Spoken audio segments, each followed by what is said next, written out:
Okay, I'm standing on the Tennessee River. The Cherokees call it the Hagohagee, and this is Chawkeetalaco, the great crossing place of the Big Ford of the Muscle Shoals.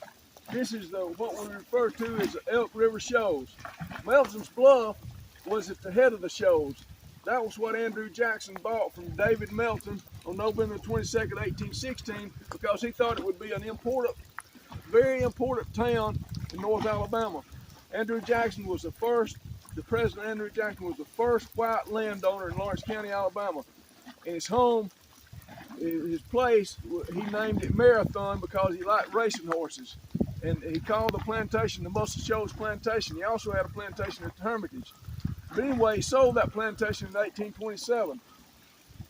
John Melton lived at Melton's Bluff, and he moved across the river to the area across where you see all the buildings and the big condominiums.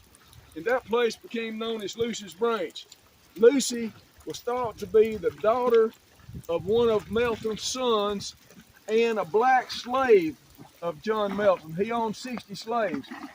And so Lucy lived over there, and she married Meredith Bedingfield, who was a slave of Charles Bedingfield that owned the plantation at the mouth of Elk River. That is the Elk River over there, and that's the island in it. The Elk River was known as the Chewally. Originally, the Yuchi people lived along the Elk River before they moved in the early 1700s. Part of them moved to the north of YC, and part of them moved to the Yuchi River in Russell County, Alabama, to the south. But this is the area where General Joe Wheeler on October the 9th, 1863, crossed his cavalry across the river and come up at Lock A. This was one of the first locks on the Muscle Shoals Canal that was completed by George Washington Goethals and William Crawford Gorgas, General William Crawford Gorgas, who was really a medical doctor that prevented malaria. And they went on to complete the Panama Canal. But their work, George Washington Goethals said the most important work that they did was right here on the Tennessee River of the Muscle Shoals. But Lock A, this is called Lock A, was one of the first locks on the Muscle Shoals Canal that was completed in the 1880s.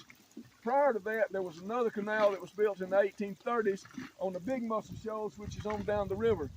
And it became filled up because they could not cross Elk River Shoals or Little Muscle Shoals. You had a drop in the water of about 140 feet vertically and about 30 miles from Elk River Shoals to the base of Little Muscle Shoals.